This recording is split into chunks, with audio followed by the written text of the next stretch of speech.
নির্বাচন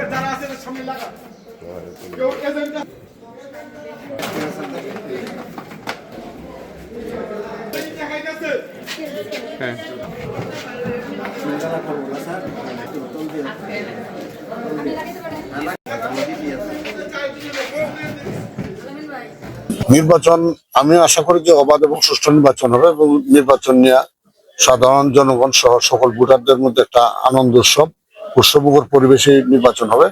বিশেষ করে দেখলাম যে বাহিরে যারা ছিল ভোটার, বিভিন্ন স্থানে চাকরিজীবী কিংবা বিভিন্ন পেশা নিয়োজিত, তারা অত্যন্ত কষ্ট করে সবাই ভোট দিতে চলে এসেছে। এই ভোটটা একটা উৎসবে পরিণত হবে আশা করি, এবং আমি মনে করি যে আমি বিশ্বাস করি যে ভোটটা অত্যন্ত অবাধ এবং সুষ্ঠু হবে।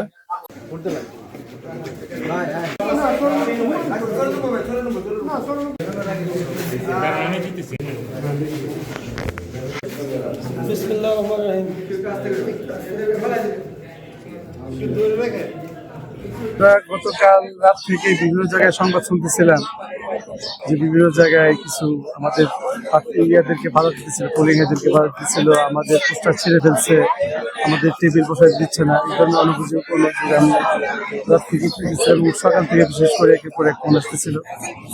যাই হোক, এরপরও আমরা সবাইকে বলছি যে আপনারা প্রিজাইডিং অফিসার বা আইন শৃঙ্খলা রক্ষাকারী বাহিনী যারা সহায়তা নেই, আপনারা অবস্থান নেই।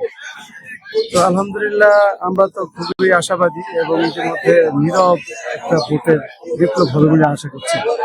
মানুষ আসলে প্রকাশ্যে এই যে হই হুল্লোড় করতেছে, আপনারা লক্ষ্য করছেন, এখানে তো হই হুল্লোড় করার বিষয়, কারণ আমাদের ভোট আসছে দিতে নির্বিলি ভোট দিতে, এখন আশপাশে হই হুল্লোড় করে পথ বিস্তার করার যে চেষ্টা করাটা এটা তো উচিত না।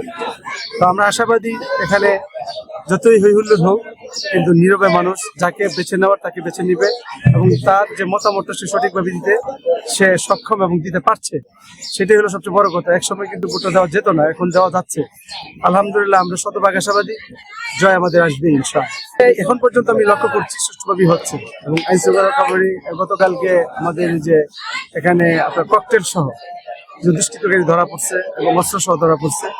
আইন শৃঙ্খলা রক্ষাকারী অত্যন্ত তৎপর আমার মনে হয়েছে, যে তথ্যটা আমরা দিতে পারি না, কিন্তু তারা ঠিকই তথ্য সংগ্রহ করে তারা কিন্তু অ্যাকশনে গেছে। এই হিসাবে আমরা পুরোপুরি আশাবাদী। তবে বিচ্ছিন্ন ঘটনা বিভিন্ন জায়গায় ঘটছে, এগুলা যদি বড় রকমের রূপ ধারণ না করে তাহলে ইনশাল্লাহ আমরা আশাবাদী সুন্দর সুষ্ঠু নির্বাচন হচ্ছে এবং সমাপ্ত হবে সুন্দরভাবে ইনশাল্লাহ। 17 বছর পরে ভোট দিতেছি, ভালোই লাগতেছে।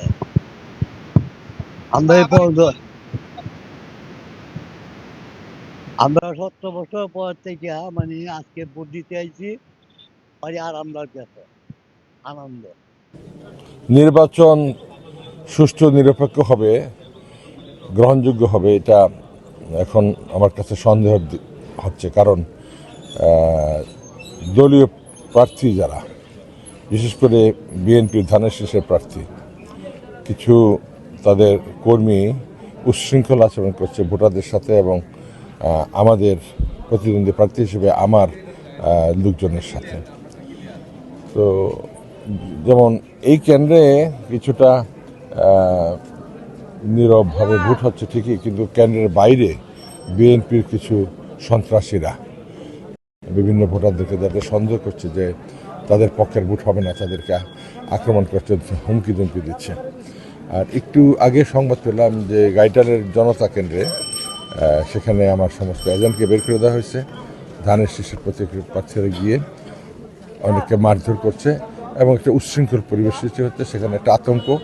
এবং সকল ভোটাররা যাদের পছন্দের প্রার্থীকে ভোট দেবে ওরা দিতে পারছে বলে আমি মনে করি না। সেনাবাহিনীকে স্ট্রাইকিং ফোর্স হিসেবে শুধু রাখলেই চলবে না, সেনাবাহিনীকে প্রত্যেকটা কেন্দ্রের অভ্যন্তরে প্রবেশ করতে হবে। আর বিজিবি বলুন, র্যাব বলুন, এদেরকেও আমরা কেন্দ্রে তেমন টহল দিতেও দেখছি না। একটু নির্বিকার হিসাবে ওরা থাকছে বলে আমার কাছে প্রতিমত হচ্ছে।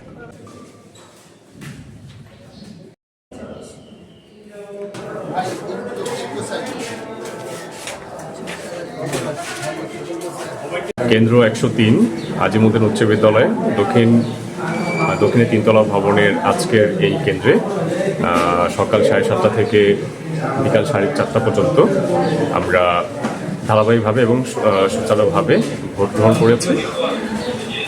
এখন আমরা ভোট গণনা কক্ষে সকল ব্যালট ওপেন করেছি নির্বাচনী এজেন্ট যারা আছে তাদের সামনে এবং সাংবাদিকদের সামনে সকল যারা এখানে নির্বাচনে যারা সদস্য, আমরা ব্যালট বক্স আমরা তুলেছি।